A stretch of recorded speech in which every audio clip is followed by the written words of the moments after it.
pasyente po ay si Christy Toranda. Yung last Friday kasi sumakit kasi yung ano niya, yung tiyan niya. So akala ko simpleng sakit lang siya. Then after 24 hours, bigla nagbago kasi yung ano niya, yung pain nandun pa rin. So we decided na dalhin na siya sa hospital.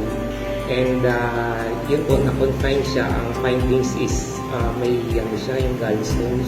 Ngayon, okay na po siya, natanggal na yung mga gallstones sa niya. And ngayon, nagpapagaling na lang po siya. Gusto ko rin muna i-take the opportunity na magpasalamat sa Kapuerte po na nabigyan po kami ng financial assistance which is 25,000 po. So, hanggang malaking ano na po yan, kapuwasan sa bill namin po.